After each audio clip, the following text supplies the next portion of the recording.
Hello viewers, कैसे हैं आप। आज आपके लिए समास पर वीडियो है। आइए देखते हैं। जिस तरह से संधि वर्णों में होती है, समास शब्दों में होता है। दो अलग अलग शब्दों को हम एक साथ ला करके एक नया शब्द बनाते हैं। इस प्रक्रिया को समास कहते हैं। आइए देखें। दो या दो से अधिक शब्दों के मेल से नए शब्द बनाने की प्रक्रिया समास कहलाती है।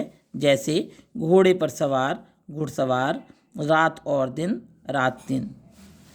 ये परिभाषा है इसकी। अनेक शब्दों को संक्षिप्त करके जो नया शब्द बनता है वह समस्त पद कहलाता है। जैसे रात और दिन, रात दिन, रसोई के लिए घर, रसोई घर। उसके बाद आता है समास विग्रह। जिस तरह से इकट्ठा किया तो समास होता है, उनको अलग अलग करना जैसे संधि विच्छेद होता है, ऐसी समास विग्रह होता है। समस्त पद को अलग अलग करना या सामासिक शब्दों के बीच का संबंध प्रकट करना या स्पष्ट करना समास विग्रह कहलाता है। जैसे ये समस्त पद हैं, ये समास विग्रह है। रसोई घर, रसोई के लिए घर। पाकशाला, पाक के लिए शाला। राजकुमार, राजा का कुमार। अब समास विग्रह के बाद समस्त पद में विग्रह करने के बाद यह स्पष्ट हो जाता है कि समास में दो पद होते हैं।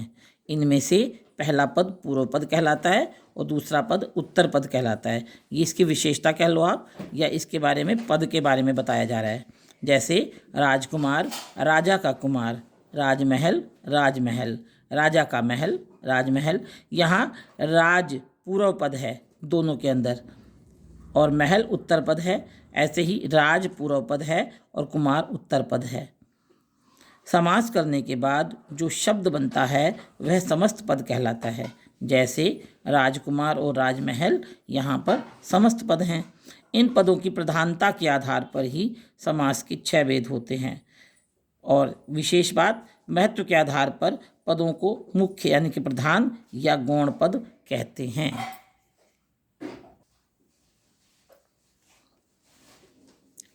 अब हमने प्रधानता के आधार पर, पदों का भेद के आधार पर हमने समास के भेद लिखे हैं। ये 6 भेद होते हैं।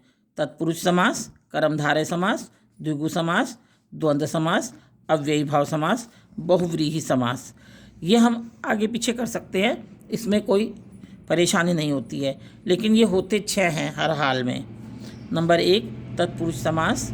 इस समास में उत्तर पद प्रधान होता है और पूर्व पद गौण होता है। समस्त पद बनाते समय शब्द समूहों के बीच में आने वाले विभक्ति चिन्ह या परसर्गों का लोप हो जाता है। जैसे राजा का अभिषेक, राज्याभिषेक। का लोप हो गया। विद्या के लिए आलय, विद्यालय। तो के लिए लोप हो गया यहाँ पर। माल के लिए गाड़ी, मालगाड़ी। के लिए का लोप हो गया। बंधन से मुक्त, बंधन मुक्त। तो यहाँ पर से का लोप हो गया है। और इसका सेकंड पार्ट मैं बनाऊंगी। अभी मैंने सिर्फ तत्पुरुष समास के बारे में बताया है। तत्पुरुष समास के भेद और भी बाकी के 5 और रह जाएंगे, उनके बारे में नेक्स्ट वीडियो में। कोई मेरा नया आया है चैनल पर तो मेरे चैनल को सब्सक्राइब करें। वीडियो देखने के लिए धन्यवाद। अगर आपको पसंद आती है तो कमेंट करें, अपने फैमिली और फ्रेंड्स को शेयर भी करें।